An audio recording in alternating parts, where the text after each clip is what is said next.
Hello, Essentials parents. I did a thing. I took apart my EEL guide and I made it into 3 books that I could easily carry around instead of the one. For the past 2 years, I've used this enormous 4-inch binder, and I found myself not ever wanting to get it off the shelf because it was so huge and took up so much space on my table. And I thought it would be so much more convenient to have a spiral bound notebook that I could open up to the week that we're on and then fold it nice and flat to be able to teach from at home while my 3 kids are sitting around my dining room table, because that's where we do school. So how did I do that? I have book number 1, which is the cover and then all of the introductory pages.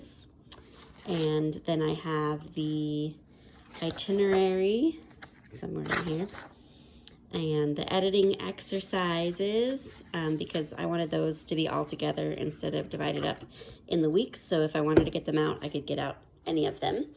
I have the gear and weekly practice sentences, analytical task sheets, quid et quo. All of these are in a row. And then I have the excursion section, which is actually the back of the book, and my spelling lists. So I just have sticky tabs on these to divide up frequently used items for the entire year. And then the rest of the book, this is really one section. It is the biggest section, and it is the weekly everything. So what I did was I made a few copies for the beginning of the book because I want to put one away for half the year, but always have access to a few things. One is the analytical tasks in detail. This is from week 3, and I wanted it in the front of both my books, even later here, because you refer back to it all the time when you have a question. So I have analytical tasks in detail, and then I have this awesome question confirmation flow chart. It is 4 pages. This does not come in your guide. This is something I just wanted to add into mine. And then I have a few things from later in the book, like the scope and sequence. This is from CC Connected, the EEL Teacher's Glossary. It lines up with foundations. Tells you where to find everything. And then this is later in the guide, abbreviations, punctuation, an ATS copy just for fun. And then I went ahead and binded right straight in there these wonderful 24 divider tabs from Amazon. You don't have to. You could just put sticky notes and just bind everything without them, but I've used them for 2 years and I think they're handy.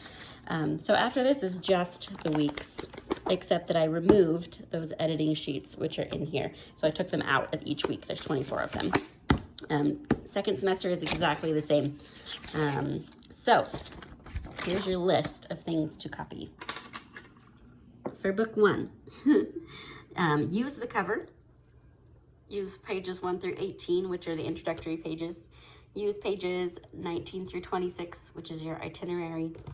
And then I put in all 24 exercises, which you could keep in the weekly ones totally. And then pages 395 through 490 are the gear and the excursions from the back of the Essentials Guide. For each of these, this book 2 is first semester, book 3 second semester, they're exactly the same. So that is pages 51 through 64, the analytical tasks.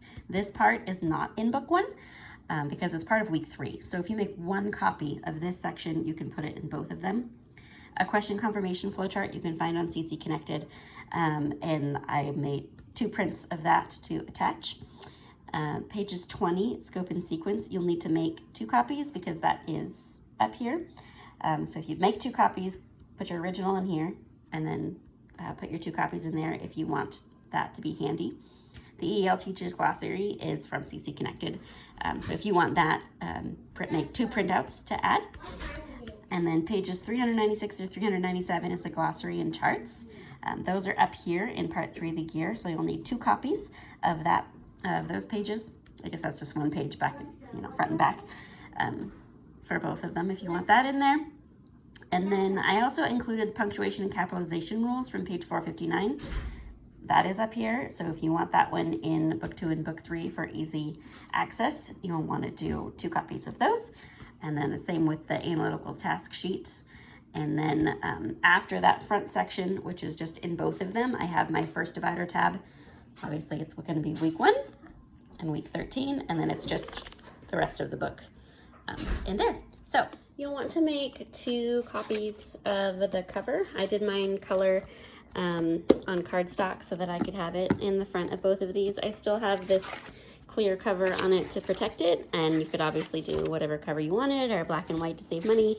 I just like the way it looked. If that sounds like a fun way to organize your guide, go for it. If not, binder's totally fine, and then you can take out pieces as you go. I used to keep 3 to 6 weeks in my binder that I brought to class so that it wasn't as cumbersome to carry, which was fine for community day. This is more for convenience at home, so enjoy.